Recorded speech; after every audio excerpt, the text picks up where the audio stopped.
Hello दोस्तों, सभी को नमस्कार। सभी को जानकर खूब खुशी होगी कि जो राजस्थान कर्मचारी चयन बोर्ड जयपुर है, उसने जो सीईटी 12th लेवल की जो समान पात्रता परीक्षा है, उसकी विज्ञप्ति जारी कर दी है आज। तो उसके अंदर हम देखेंगे कि कौन कौन से पद मिलेंगे देखने को, और इसका एग्ज़ाम कब है और आप एग्ज़ाम फॉर्म कैसे अप्लाई कर सकते हैं। ठीक है। तो इसके अंदर आने वाली जो भर्तियां हैं वो कौन कौन सी भर्तियां होंगी कि एक वनपाल है। वनपाल है, छात्रावास अधीक्षक है, लिपिक ग्रेड सेकंड की भी, कनिष्ठ सहायक की, लिपिक ग्रेड सेकंड, ये कौन कौन से जो राजस्थान लोक सेवा आयोग है उसमें, और राजस्थान सचिवालय सचिवालय लिपिक वर्गीय सेवा है उसमें ग्रेड सेकंड की है, और एक जो माध्यमिक शिक्षा बोर्ड है उसमें भी ग्रेड सेकंड की है। और कनिष्ठ सहायक की जो भर्तियां हैं वो भी इसी के अंदर होगी। और जो कांस्टेबल की भर्ती है जिसका सभी को इंतजार था, वो भी सीटी के अंदर होनी है। ठीक है। इसके बाद जो सीईटी के है, एग्ज़ाम कब से भरे जाएंगे, फॉर्म कब से शुरू होंगे, वो सभी जानकारी आपको दी जाएगी। इसके बाद में जो दिशा निर्देश है वो मैं आपको एक एक करके बता देता हूँ, जो अपने काम की बात है। जो ऑनलाइन आवेदन की जो प्रक्रिया होगी वो एसएसओ आईडी से भर फॉर्म फिल होंगे। ठीक है। और अगर आपने एसएसओ आईडी से एक बार भी फॉर्म या वन टाइम रजिस्ट्रेशन जो करवाया है आपने, तो आपको दोबारा फॉर्म फ़ी देने की ज़रूरत नहीं है, एक ही बार आपको फ़ी देनी है। ठीक है। जिनका वन टाइम रजिस्ट्रेशन हुआ है उनको दोबारा करने की ज़रूरत नहीं है। ठीक है। और इसके बाद देखिए, आधार कार्ड आपका सत्यापित होना चाहिए, आधार कार्ड अपडेट होना चाहिए। ठीक है। और मूल निवास के लिए भी, और डिजिलॉकर के माध्यम से आप 10वीं की जो बोर्ड मार्कशीट है उसको जोड़ने का भी विकल्प है, जिसको ये स्वयं सत्यापित करेगा। इसके बाद इसमें विज्ञप्ति में देखिए, हाँ, जो एक बार ये पंजीकरण शुल्क है, जो पहली बार अपना फॉर्म फिल कर रहा है सीईटी का, या एसएसओ के माध्यम से कोई भी पहली बार अपना फॉर्म फिल कर रहा है, तो उसके लिए क्या है, जो राजस्थान का सामान्य वर्ग है और जो क्रीमिलियर श्रेणी में है, यानी जो अन्य पिछड़ा वर्ग है या अति पिछड़ा वर्ग के जो आवेदक है उनके लिए 600 रुपये फीस है। यानी कि जो जनरल और ओबीसी के जो क्रीमिलियर श्रेणी में जो आते हैं उनके लिए 600 रुपये फ़ी है। और जो राजस्थान के जो नॉन क्रीमिलियर श्रेणी के ओबीसी है, अन्य पिछड़ा वर्ग में और पिछड़ा वर्ग में, जो आर्थिक रूप से कमज़ोर हैं, अनुसूचित जाति के हैं या अनुसूचित जनजाति के हैं, उनके लिए 400 रुपये वन टाइम रजिस्ट्रेशन फीस होने वाली है। और जो इसके अलावा जो समस्त दिव्यांगजन है उनके लिए भी कितनी फ़ी है, 400 रुपये है। ठीक है।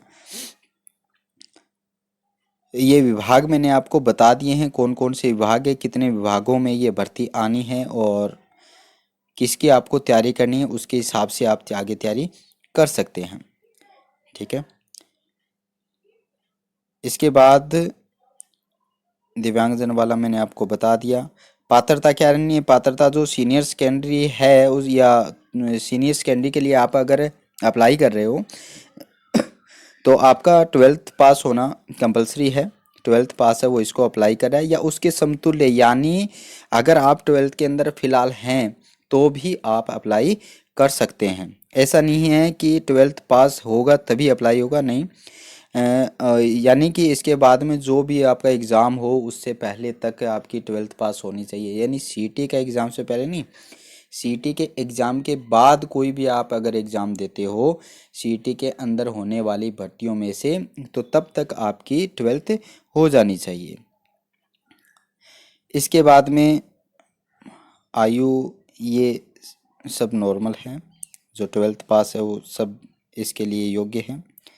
पंजीयन शुल्क का बता दिया। हाँ, जो परीक्षा का आयोजन है, डेट पहले ही दे दी है इन्होंने, कि जो समान पात्रता परीक्षा की जो परीक्षा बोर्ड द्वारा 23/10/2024 से 26/10 यानी अक्टूबर में ही होने वाली है। यानी कि दिन आपके पास, ये मान लो कि 2 महीने, लगभग 2 महीने का समय है आपके पास, 2 महीने का समय है। और ये जो परीक्षा है वो एक से अधिक चरणों में आयोजित होगी, और नॉर्मलाइजेशन की प्रक्रिया होगी इसमें, यानी कई पारियों में एग्ज़ाम होगा तो नॉर्मलाइजेशन की भी प्रक्रिया होगी। प्रवेश पत्र आपका इस SSO ID से भी निकाल सकते हो इसका, और वैसे भी निकाल सकते हो। इसके बाद में देखते हैं इसमें सिलेबस दिया है कि नहीं दिया हुआ है।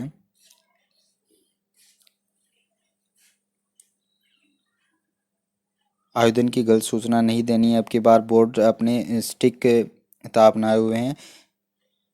हाँ देखो, सिलेबस के बारे में इन्होंने दे रखा है।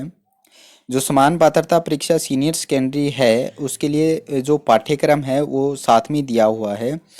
तो जो प्रश्नों की संख्या होने वाली है वो 150 होने वाली है। जो कुल अंक है वो 300 है।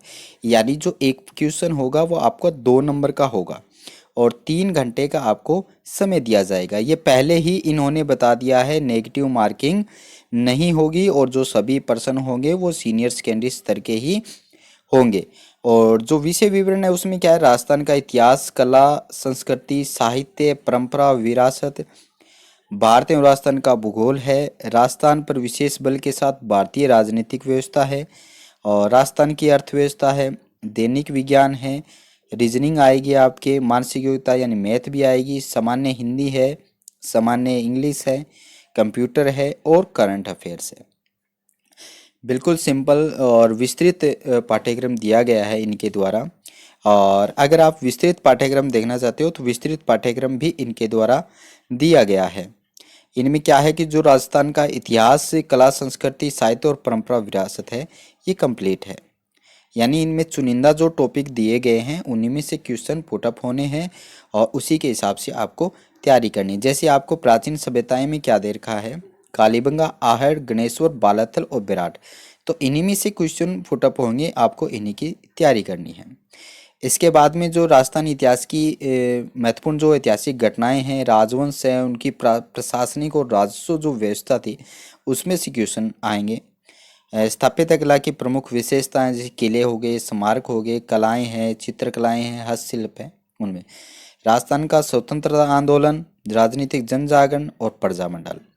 राजस्थान का एकीकरण है, लोक भाषाएं, बोलियां और साहित्य है, लोक संगीत और लोक नृत्य है, लोक देवता, योद्धा, कवि, संत और लोक देवियां हैं, मेले, त्योहार, रीति रिवाज, वेशभूषा और आभूषण है। सिंपल पाठ्यक्रम दिया हुआ है, आराम से आप इसकी तैयारी कर सकते हैं। भारत और राजस्थान का भूगोल है, तो इसमें से ज़्यादा आपका समय वेस्ट नहीं करते हुए आप इसमें से मेन मेन जो मुख्य मुख्य बिंदु हैं वो उनको आप देख सकते हो, आराम से इनकी तैयारी कर सकते हो। इसके बाद जो राजस्थान पर विशेष बल देके राजनीतिक व्यवस्था की है, इसके भी मौलिक अधिकार, राज्य की नीति निर्देशक तत्व हो गए, मौलिक कर्तव्य हो गए। और जो राजस्थान की राजनीतिक व्यवस्था में जो जो आते हैं, जैसे राज्यपाल आता है, मुख्यमंत्री है, विधानसभा है, उच्च न्यायालय है, राजस्थान लोक सेवा आयोग है, राज्य निर्वाचन आयोग है, राज्य सूचना आयोग है, राज्य मानवाधिकार आयोग है।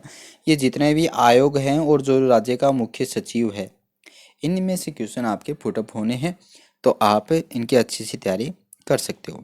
इसके बाद देखिए राजस्थान की अर्थव्यवस्था है। इसमें अर्थव्यवस्था में देखो कृषि आ गई, और जो विभिन्न कल्याणकारी योजनाएं हैं, और जो औद्योगिक विकास है, और जो ऊर्जा के विभिन्न स्रोत हैं, ये टॉपिक दिए गए हैं। दैनिक विज्ञान में मोटा मोटी मैं आपको बता देता हूँ, आपका ज़्यादा समय न लेते हुए। जो भौतिक रासायनिक परिवर्तन है, धातु अधातु है, कार्बन और उनके महत्वपूर्ण यौगिक हैं, प्रकाश का परावर्तन इसके नियम है, अंतरिक्ष और सूचना प्रौद्योगिकी है, और आनुवंशिकी है, पर्यावरण अध्ययन है, जंतुओं का आर्थिक महत्व है, रक्त समूह है। ये कुछ एक चुनिंदा टॉपिक दिए हुए हैं, कंप्लीट साइंस नहीं है आपकी। ठीक है, चुनिंदा टॉपिक दिए गए, इसका मतलब है इन्हीं टॉपिक की आपको तैयारी करनी है, इसके अलावा आपको तैयारी नहीं करनी है। और जो तार्किक विवेचन है और मानसिक योग्यता है, उसमें आपको जो वैदिक विधि से पूर्ण संख्याओं को वर्ग, घनमूल, घनफल और गुणनखंड भी दे रखे हैं आपको। दो चरों वाले रैखिक समीकरण है, लघु गणक है, अनुपात समानुपात है, और 2D भी दी हुई है आपको। और जो समतल आकृतियां हैं उनके गोले, शंकु, बेलन, इनके जो क्षेत्रफल हैं, आयतन है उनमें से। और जो ट्रिग्नोमेट्री है उसमें से भी त्रिकोणमितीय जो अनुपात हैं, जो सर्वसमीकाएँ हैं, ऊंचाई और दूरी है। यानी इसके लिए आप सिर्फ क्या कर सकते हो, जो 9th और 10th की जो मैथ है वो आप निकालिए, बेस्ट है वो। उसमें से बाहर कुछ नहीं आना है। एज ए जो प्रश्नावली है उसी में से क्वेश्चन पुट होना है। सामान्य हिंदी, सामान्य हिंदी में जो मुख्य मुख्य टॉपिक हैं वो दिए गए हैं। संधि हो गया, समास, उपसर्ग, प्रत्यय, पर्यायवाची शब्द है, विलोम शब्द है, अनेकार शब्द है, शब्दयुगम है, संज्ञा, सर्वनाम, विशेषण, अव्यय है, शब्द शुद्धि, वाक्य शुद्धि, वाक्यांश के लिए एक शब्द हो गया, मुहावरे, और जो अंग्रेजी के परिभाषिक जो एक दो क्वेश्चन कन्फर्म आने हैं इसके, जो इंग्लिश में दिए होंगे उनका हिंदी में आपको अर्थ बताना होता है। ठीक है।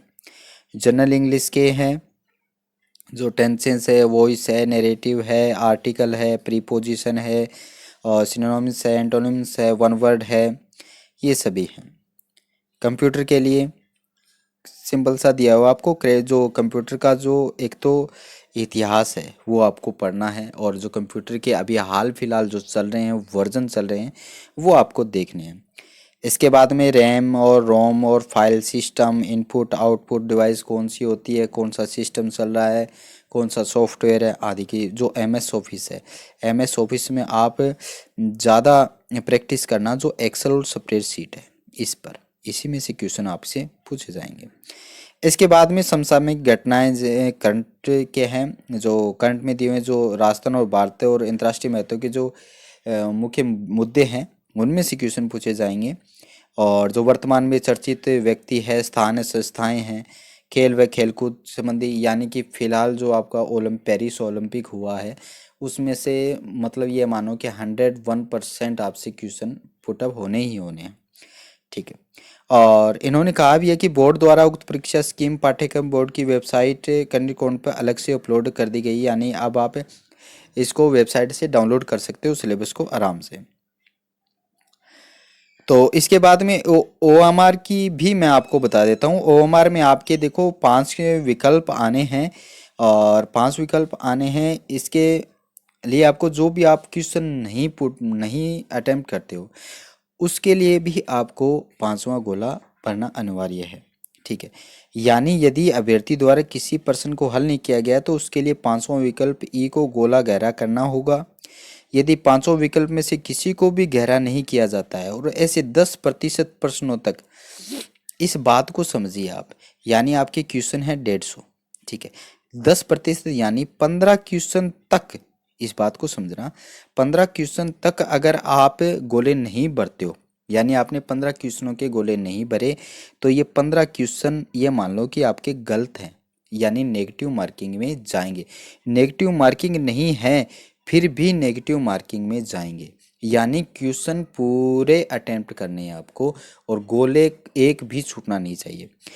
और एक और दिया हुआ इसमें रूल, अगर इस रूल को आप ध्यान से देख लेना, अगर आप इस रूल को देखने से चूक गए और इसका ध्यान नहीं दिया तो आप परीक्षा से बाहर हो सकते हो।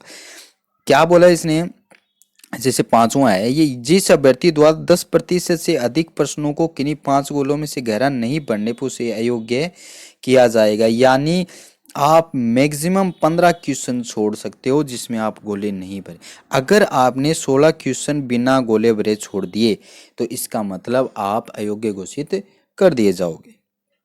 ठीक है। ये थी OMR की और सिलेबस और सभी की जानकारी मैंने आपको दी गई है। वीडियो अच्छी लगे तो आप लाइक और शेयर ज़रूर करें अपना, और कोई भी जानकारी चाहिए तो आप कमेंट बॉक्स में अपना कमेंट ज़रूर दें। धन्यवाद।